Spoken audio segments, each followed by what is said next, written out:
नमस्कार, मी पंजाब डक. राज्यामध्ये आणखीन 4 आणि 5 ऑगस्ट आणि 6 ऑगस्टच्या दरम्यान आणखीन 4 दिवस काही भागात आणि काही जिल्ह्यात तुरळक भागातच पाऊस पडणार आहे म्हणून हा अंदाज लक्षात यायचा. नेमका कुठं पडणार आहे तुम्हाला एक सांगू इच्छितो.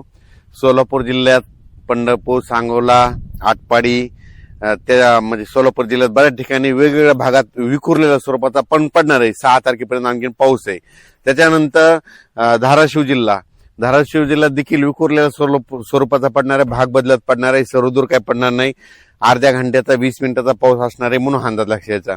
लातूर जिल्हा, त्याच्यानंतर बीड जिल्हा, त्याच्यानंतर अहिल्यानगर, त्याच्यानंतर जालना जिल्हा, संभाजीनगर, परभणी जिल्हा, बुलढाणा जिल्हा, अकोला जिल्हा, अमरावती जिल्हा, हिंगोली जिल्हा, नांदेड जिल्हा, लातूर, परभणी, त्याच्यानंतर यवतमाळ, त्याच्यानंतर इकडं पुसद हे असा पट्टा करीत अमरावती, नागपूर, वर्धा, भंडारा, गोंदिया, चंद्रपूर ह्या पट्ट्यामध्ये काय होणार आणखीन 6 तारखेपर्यंत असाच म्हणजे दुपारपर्यंत ऊन पडेल आणि सरी येतील. अर्ध्या तासाचा 20 मिनिटाचा पाऊस पडणार आहे म्हणून हे अंदाज लक्षात यायचा.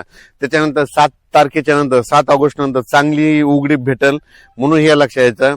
मग 7 ऑगस्टच्या नंतर मग काय होणार आहे, परत काय होईल, एक कमी दाबाचा पट्टा असल्यामुळं ते मध्य प्रदेशकडे जात असल्यामुळं ते नागपूरकडून मग जवळपास 15-16 दरम्यान मग काय होईल, पूर्व विदर्भाकडे पुन्हा पाऊस येणार आहे म्हणून हा अंदाज लक्षात यायचा. मग पूर्व विदर्भामध्ये नागपूर, वर्धा, भंडारा, गोंदिया, चंद्रपूर, यवतमाळ, वाशिम, हिंगोली, अमरावती, अकोला, बुलढाणा आणि इकडे नांदेड, परभणी असं जालना पट्ट्यापर्यंत ते पाऊस येऊ शकतो म्हणजे 15 ऑगस्टच्या नंतरचा म्हणून हा अंदाज सर्व शेतकऱ्यांनी लक्षात घ्यायचा. आता कोकणपट्टीचा म्हणजे कोल्हापूर, सांगली, सातारा, पुणे हे जे पालघर पर्यंत तिकडं मग घाट माथ्यावर काय होईल 6 तारखेपर्यंत आणखीन त्या सरी मत चालूच राहतील म्हणून हे अंदाज लक्षात द्यायचा. पुण्यात देखील काय होईल, थोड्या सरीच येतील आणि 6 तारखेच्या नंतर पुण्याचा देखील पाऊस बंद होणार आहे 7 तारखेपासून म्हणून पुणेकरांनी अंदाज लक्षात द्यायचा. मुंबईकडे देखील काय होईल 7 तारखेच्या नंतर 7 ऑगस्टच्या नंतर पुन्हा तिकडला देखील पाऊस कमी होणार आहे म्हणून अंदाज लक्षात द्यायचा. नाशिक कडला देखील पाऊस 7 ऑगस्ट नंतर कमी होणार आहे म्हणून अंदाज लक्षात द्यायचा. म्हणजे सांगायचं झालं तर जळगाव, धुळे, नंदुरबार, नाशिक आणि हे कोकणपट्टी, इगतपुरी, घाटमाथा इकडे काय होईल सध्या तरी 6 तारखेपर्यंत असाच विखुरलेल्या स्वरूपाचा 10 मिनिटाचा 20 मिनिटाचा अशा सरी येतील म्हणून हा अंदाज जळगाव जिल्ह्यातल्या शेतकऱ्यांनी घ्यायचा म्हणून हे लक्षात यायचं.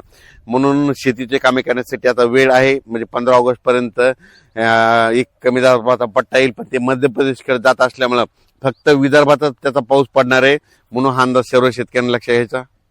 आणि तसंच नाथसागर म्हणजे मराठवाड्याची ताण भागवणारं नाथसागर म्हणजे जायकवाडी धरण आजच्याला 90% भरणार आहे आणि कोणत्याही क्षणी त्या जायकवाडी धरणाचे दरवाजे, कारण की तिकडून पाण्याची आवक सुरू असल्यामुळं कोणत्याही क्षणी गोदावरी नदीत पाणी येणार आहे. मग गोदावरी नदीत जर पाणी आलं तर नाथसागरातून पाणी निघाल्याच्या नंतर ते पाणी सरळ नांदेडकडे येतं.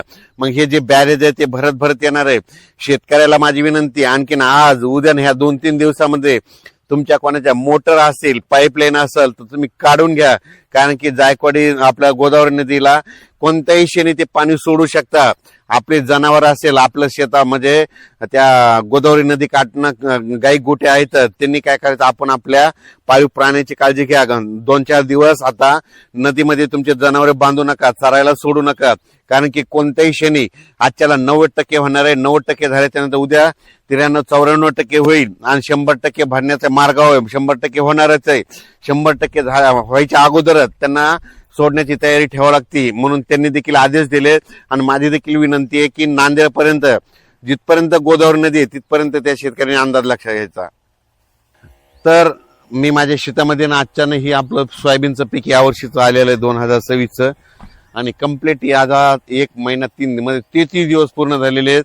आता नेमकेच कुठंतरी फुलं लागत आहेत म्हणून फवारणी देखील सुरू आहे. शेतकऱ्याला विनंती, उघड भेटेल तसं तुम्ही तुमच्या फवारण्या करू शकता. होईल तिथपर्यंत फवारणी करताना सकाळच्या वेळेला जायचं, कारण की दुपारनंतर 2-2:30 नंतर पाऊस येणार आहे म्हणून जितकं लवकर जातं तितकं चांगलं. धन्यवाद. आणि जायकवाडी धरणातल्या शेतकऱ्याला सांगू इच्छितो, गोदावरी नदीच्या तुमच्या मोटर पाईप लाईन असेल तर आज उद्या परवा काढून घ्या, कारण की पाणी 100% सुटणार आहे आणि तुमच्या नाही काढ्या तर मोटरी वाहून जातील. धन्यवाद.